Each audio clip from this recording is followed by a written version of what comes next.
Welcome to the Three Martini Lunch. Grab a stool next to Greg Columbus of Radio America and Jim Garrity of National Review. Three Martinis coming up. And we're glad you're here for the Thursday edition of the Three Martini Lunch. And Jim, there's a lot of people still talking about what happened on November 3rd. And oh, by the way, there are really important runoffs in Georgia on January 5th. Some people are focused more on that. Our first martini, I guess, is good that they're investigating this. Bad that it could potentially be happening. CBS 46 in Atlanta with the story that Georgia Secretary of State Brad Raffensperger, who of course is the favorite of all Trump supporters, is launching an investigation into third-party voter registration groups, including the New Georgia Project, which is the brainchild of Stacey Abrams. Here is the report from CBS 46. Here's something that came to our house yesterday. We got 3 of them, all from the same organization. And it's to my son, Brenton J. Raffensperger, who passed away 2 years ago. Georgia Secretary of State Brad Raffensperger says mailers reminding his deceased son to vote or register to vote is proof that third-party voter registration organizations are encouraging illegal voting. And he's launched an investigation into several of those organizations. We have had additional information coming in regarding the tactics from these groups, including the New Georgia Project, sending 5 voter registrations to the same dead person, and sending applications to ineligible voters. Now, Jim, the CEO of the New Georgia Project, says that sending out postcards reminding people to vote and that there is an election coming up is not nefarious. And she, of course, says that Raffensperger is just doing this because he's under so much pressure to do something from Trump supporters. So what do you make of this? One of the side effects of social media giving us the ability to say whatever thought pops into our head, the moment that it pops into our head or moments later, is that you see a lot of people's first instant reaction to things. And I've seen a lot over the last 3 weeks, where is Raffensperger? Where are the Republicans in Georgia? Why are they doing something about this? Well, here is the Georgia Secretary of State, his office investigating exactly what they're supposed to be investigating. He is not AWOL. His office is not ignoring serious evidence. His office is digging into this stuff as if it is a criminal investigation, because that's what it is. And these things can't simply be adjudicated over over a angry tweet or something like that. I actually think Raffensperger has been basically doing what he's supposed to be doing. He's been following the law and doing his job throughout the beginning of this. And there's basically not been the argument about the signatures we talked about yesterday is basically ignores the fact that the signature is on the envelope that the absentee ballot is sent in. It is checked twice. Insert all making a list and checking it twice jokes here. And they match it against the signature that was on the application for the ballot, and they match it against the signature that is on the voter registration card when you register to vote. So it's already been checked twice. At that point, they separate the ballot from the envelope, and at that point, they no longer can reconnect them. They can recount all the paper ballots, but they cannot connect the ballot to the signature. So what the Trump and his couple of his supporters keep asking for, it can't happen. There's no way to reconnect them. There's no, it's been broken, so to speak. And the president just doesn't seem to get through here. Raffensperger is, however, investigating allegations of voter fraud or efforts to register the dead or register people who don't live in the state like he's supposed to. Kudos, Mr. Secretary of State. That's what your position is there for. And those who run around screaming, he's not doing anything, should probably look to see what he's doing before they start levying those sorts of charges. And Jim, you get the argument, there's nothing wrong with sending postcards to people. Well, they should know who's on the rolls, right? And they should probably know who's dead. I know Eric Holder didn't like states to update their rolls for whatever reason, but once you find out that somebody's not alive or doesn't live in your state or is otherwise ineligible, why are you still sending them postcards? Yeah, I mean, you still have to. If you get a ballot, as you said, the Columbus family received a absentee ballot request, and you had not lived in the state for quite some time. The interesting question is whether you're still registered to vote in that state. I assume you aren't. It's kind of a bad sign that you are. But if someone does fill out the absentee ballot in the name of that person falsely, and they get their hands on it, they are able to match the signature well enough. The signature on the envelope and on the absentee ballot application is close enough to your signature on record as you registered to vote. well, then, all right, then you've got a real problem. Then you've got a legitimate case of this. And as I pointed out from the beginning of this, if you go to the Heritage Foundation, they have a very nice and extensive database of all the cases in which someone has been prosecuted for this. I and a whole bunch of people, anybody who's serious about this issue will say, yes, voter fraud occurs. It does not occur in the cases of 10,000 votes or 20,000 votes, which is what it would be required to change the outcome of the presidential election. But that doesn't mean everybody should just, shrug their shoulders and say, this is no big deal, and say, oh, we're not going to bother looking at this. The Secretary of State is doing so, and I'm glad he's doing so. Yeah, I don't know if I'm still registered to vote in Michigan. I feel like since I got the application for an absentee, I guess I am. I do know that in the late 2000s, when my dad was running for the last time for the city council, my mom went to vote, and after she went through, it's a small town, so people know each other, and the lady with the book said, oh, is Greg going to vote today too? And so, I'd been gone for well over a decade. That's not reassuring. That's bad. I'll grant you. That's not good at all. So let's go to the bad martini now. Take that again. 3, 2, 1. All right, Jim, let's go to our bad martini now. And this is really bad, and we've seen this before, but now we've actually got audio of all this. Sidney Powell's not technically with the Trump campaign legal team anymore, but she is working with Lin Wood. They've promised biblical evidence, releasing the Kraken and so forth. And so they were in Georgia the other day. They held a press conference. And not only do they still believe that President Trump is the rightful winner of Georgia, and they want to keep going down the legal road on that front, which they're entitled to do, they're also calling out the 2 Republican senators who are headed for their respective runoffs on January 5th, Kelly Loeffler and David Perdue. They do not want Trump voters to support these 2 senators unless these 2 senators demand a special session of the Georgia legislature to deal with the presidential race. Here is some of what Lin Wood said. Get a special session of the legislature now. Do not be fooled twice. This is Georgia. We ain't dumb. We're not going to go vote on January 5th in another machine made by China. You're not going to fool Georgians again. If Kelly Loeffler wants your vote, if David Perdue wants your vote, they've got to earn it. They've got to demand publicly, repeatedly, consistently, Brian Kemp call a special session of the Georgia legislature. And if they do not do it, if Kelly Loeffler and David Perdue do not do it, they have not earned your vote. Don't you give it to them. Why would you go back and vote in another rigged election? For God's sakes, fix it. You gotta fix it before we'll do it again. Jim, we don't have a monumentally stupid martini, but if we did, this would be the winner for the year. We've talked about this insane idea before. This is the equivalent on the other side of the Lincoln Project. You claim you're conservatives, right? The Lincoln Project hates Trump so much that every other Republican has to lose too.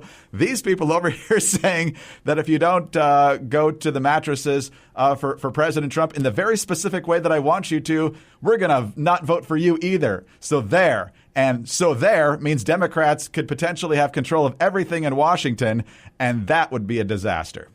I was just about to say, Greg, that's technically audio from a, quote, press conference, unquote, correct? Yes. Does that sound like a press conference to you, or does it sound much more like a political rally?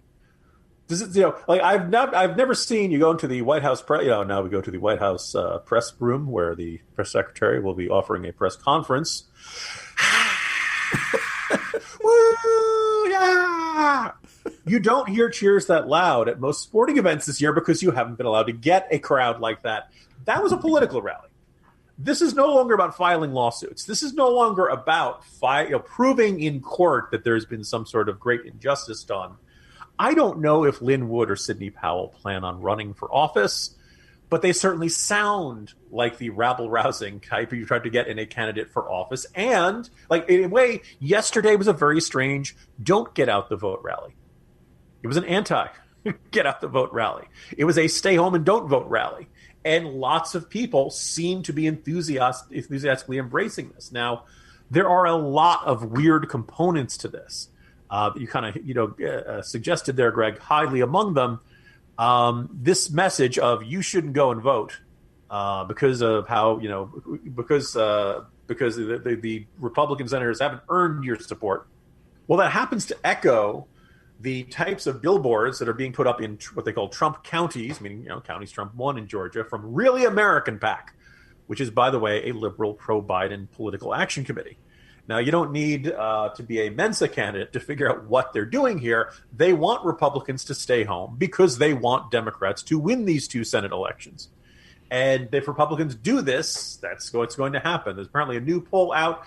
Now, remember, we have a new policy here at 3 Martini Lunch. We are much more skeptical about polls.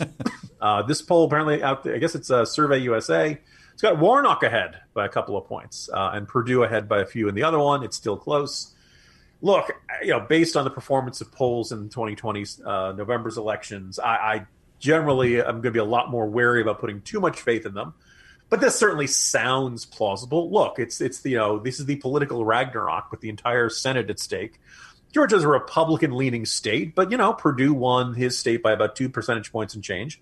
Warnock was the largest candidate in that jungle primary. You add up the 2 major Republican candidates, and you're close to what Warnock had. We'll see what happens. But all other things being equal, this is probably going to be a pretty close election.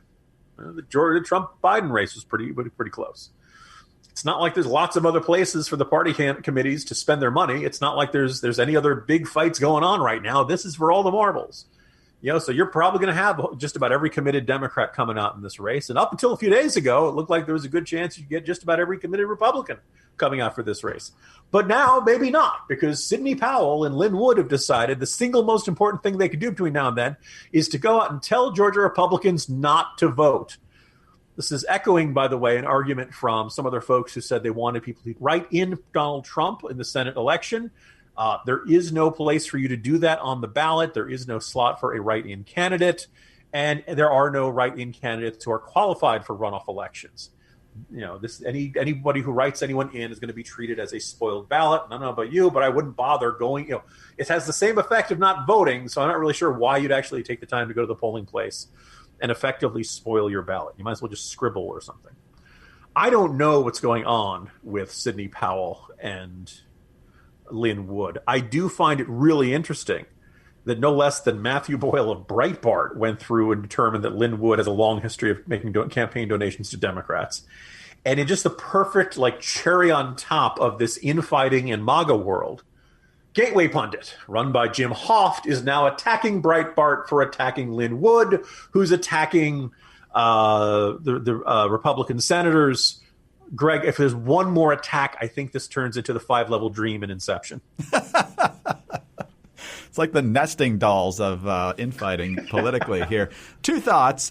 Journalists in the briefing room during Democratic administrations have not specifically erupted into cheers, but I do remember Jeff Zeleny asking Barack Obama after his first 100 days what he found most enchanting about the office. And I'm guessing there will be some giddiness, although maybe not outright cheering, when and if Jen Psaki heads to the briefing podium in January.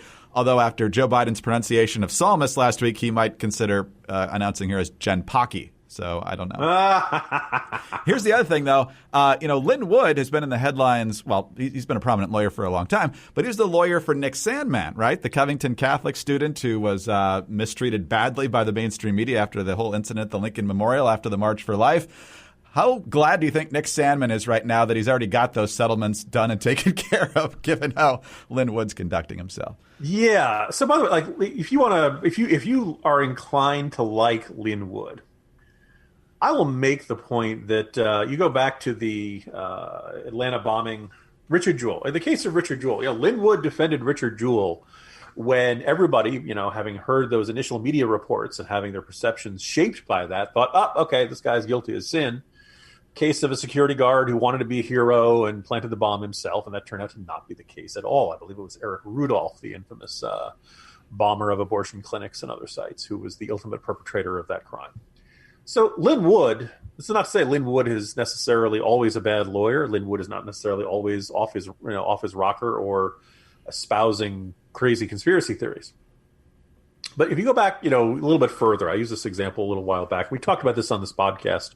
I even kind of fleshed it out further on Twitter after we'd recorded that Pierre Salinger was JFK's press secretary, and he had a long, distinguished career in Washington for a long time. But towards the last couple of years of his life, 1996, I believe it was actually right before not too long before the Olympic bombing in Atlanta, TWA Flight 800 exploded off the coast of Long Island. And many people initially believed it had been a case of terrorism. I actually wrote about this a bit in my book, Voting to Kill, now available in fine remainder bins everywhere. Actually, I'm kidding. It's long since out of remainder bins. You probably have to go to find it online somewhere. But I looked into this because I wanted to do a one chapter. It was a comprehensive study of every terror attack and every suspected terror attack from Vietnam to the publication of the book. And TWA Flight 800 was not a terrorist attack. That said, President Clinton went to the White House Situation Room. People thought it was a terror attack. And in fact, I believe at one point they had found traces of explosives. And people said, aha, well, there you go. There's the bomb. Nobody ever took credit for it or anything like that. And it turned out those traces of the bomb had been kept from, apparently that particular plane had been used not that long ago from a training exercise for bomb-sniffing dogs. So they had something that had the same properties as bomb materials that was still on the plane that somehow managed to survive the explosion of the plane and that were found at the bottom of the ocean. They did the most extensive and complete reconstruction of the plane anywhere you can find. And it turned out that actually, no, this was just something from that test. It's a remarkable coincidence. I could understand somebody saying, my God, what are the odds of that? I still think it could be a terrorist. It's not a terrorist attack, but I can understand when a plane blows up out of nowhere, people generally think that. The general explanation was an electrical spark involving fumes in a area near the fuel and the fuselage that caused a fire. Salinger was convinced this was not only, it wasn't a terror, for a while he thought it was a terrorist attack, but then he believed that it had been accidentally shot down by the U.S. Navy and that it had been some sort of missile test that evening and that the government had covered it up. And Salinger, to his dying day, completely kept insisting. And Pierre Salinger is not necessarily, his whole life he was not cuckoo for Cocoa Puffs. He was a very bright and accomplished man.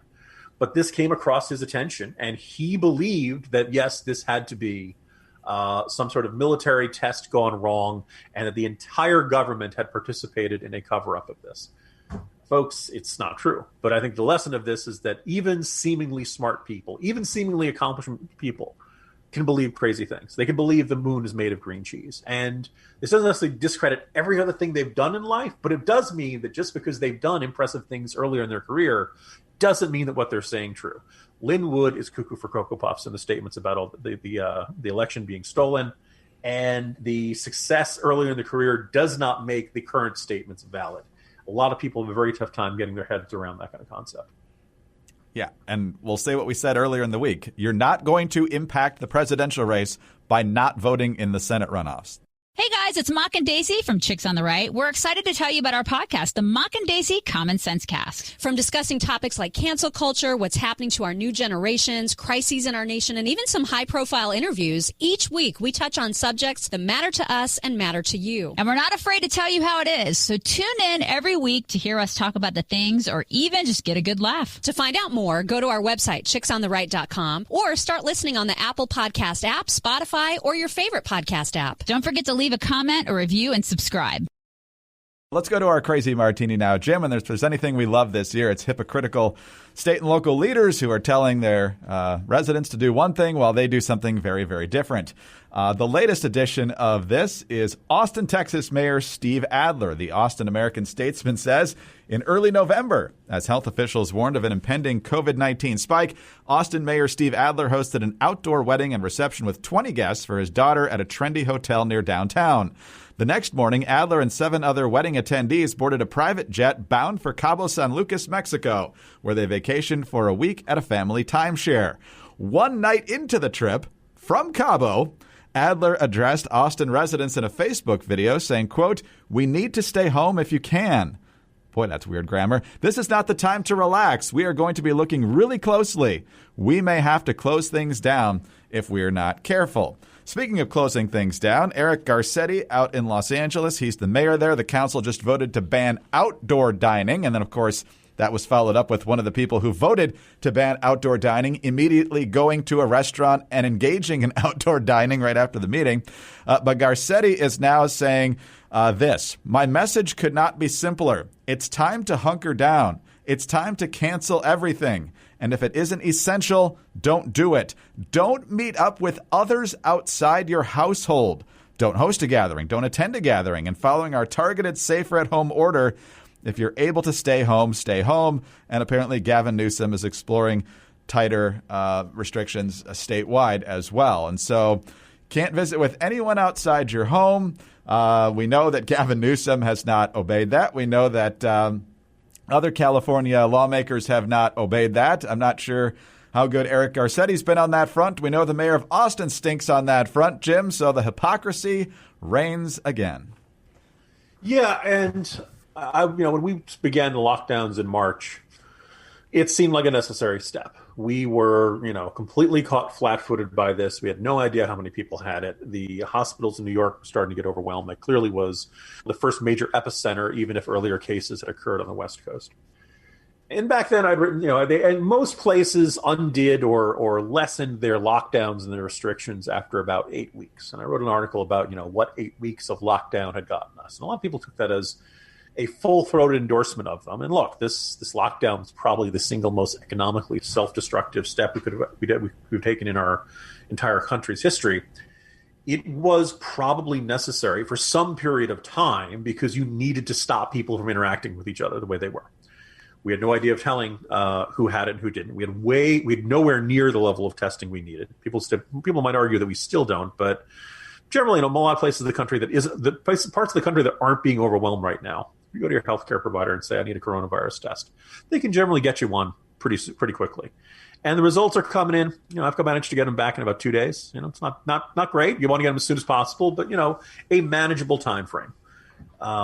Some parts of the country, not so lucky, and you're getting, large, you've got to get more tests. But it took time to ramp up production. It took time to ramp up production of personal protective equipment, testing, ventilators, although it turns out ventilators were not as necessary to the treatment or not as useful to the treatment of this disease as we thought it was. This was complicated. People had to make hard choices. We're not in March anymore. We're not in April anymore. We know a lot more. We've had production ramped up for months and months. We have testing, as I said, which is much more available, and we've just come through Thanksgiving. We're approaching Christmas, Hanukkah, and New Year's. It's been a terrible year for most Americans. You can't tell Americans you're not allowed to have Christmas this year. You can't tell Americans you're not allowed to see your families that you may or may not have seen in Thanksgiving. If people gave up their seeing their relatives for Thanksgiving, they're probably really itching to see them by Christmas, right? You can't tell people, "Oh, you're not allowed to go out to church." You can't tell people, "Oh, you're not allowed to go out to restaurants." You can't do all that and then turn around and do all of those things yourself. And the restaurant's a particularly egregious example. You can't tell people, "Don't travel." You can't do anything. We can't relax while you're relaxing at your vacation home in Cabo San Lucas. And it's at this point, I've come to the conclusion, mayors, governors should get out of the business of these edicts and these directives and these, if you break these rules, we will punish you. At minimum, if you're telling a restaurant you don't want people gathering in restaurants in normal capacity, then give them 25%. Maybe give them 50%. See how bad the situation is in your area. But because, one, those restaurants have to try to stay in business somehow. They've been limping along all year long. If they didn't get knocked out, I saw one study that said 1 out of every 4 small businesses in New Jersey has shut down over the course of this year. That's all pandemic. Or almost entirely pandemic. You can't tell people, particularly after the decision we just saw from the Supreme Court, no, you can't go to church for Christmas. You can't do midnight mass, can't do it. What you can do is say, look, figure out what the capacity of your building is, and then 10%, 25%, whatever it is, figure out how to space people out. Encourage people to wear masks. Do what you can. Put out the Purell everywhere you can. Encourage the hand washing. Encourage the social distancing. Tell people, look, you want to come to see this event, just try not to get too close to each other. Spread yourselves out. Because they're not going to listen if mayors and governors go around and say, "Oh, no, you can't do this," because there have been too many examples of this. Guys, you don't have any more credibility anymore. You do not have that authority because you have abused that authority, because you have made very clear you don't really worry about – there's no way Gavin Newsom really thinks gathering in a restaurant is going to kill him. You know how I know that? Because he did it, right? Every one of these guys, clearly getting on a plane and traveling out of state does not strike these people as dangerous because they keep doing it, right? So the lesson for every person in government is you cannot ask your citizens to make any sacrifice that you are not willing to make right now. And in case after case, they aren't. And it's not like they say, like, in a way, it almost like, well, I'm so important, I should be able to do this. I guess that's kind of what the mayor of D.C. had said when she went to the Biden victory party out in Delaware. Muriel Bowser said that it was official mayoral business. No, it wasn't. You went to that party because you want to go to the party. Don't pee on my leg and tell me it's raining. But that's where we are here, Greg. And I think we're going to have one more unpleasant confrontation. Confrontation? We're going to have one more unpleasant mess between now and the beginning of the year and when the vaccines start rolling out, because a huge chunk of our governing class believes that they are exempt from the rules that they want to impose on everyone else. We should also not let Michael Hancock off the hook. He's the mayor of Denver, who just prior to Thanksgiving, I assume it was not a Facebook Live, but 30 minutes before his plane took off from Denver to visit family in Mississippi, his account posted a video telling everybody to stay home for Thanksgiving. So deep and wide, the hypocrisy here. It's amazing. Jim, let's let the blood pressure settle a little bit, especially after those last two martinis, and we'll reconvene tomorrow. See you then. See you tomorrow, Greg. Jim Garrity of National Review. I'm Greg Corombos of Radio America. Thanks very much for being with us today. Please subscribe to the Three Martini Lunch podcast. We are always extremely grateful for your 5-star ratings and your kind reviews. Remember, you can get us on those home devices. All you have to say is play Three Martini Lunch podcast. Have a great day, and please join us Friday for the next Three Martini Lunch. Hi, it's Dana Lash, host of The Dana Show. Every day, I'm here to keep you up to speed on the most important stories and info that you need to know in your very busy life. And if you're always on the go and you want to stay connected, just download our daily podcast and take it with you. It's a great way to get up to speed on what you need to know and what legacy media may not be telling you. Visit danaradio.com and click on the podcast link or subscribe at iTunes, Spotify, or wherever you get your favorite podcasts.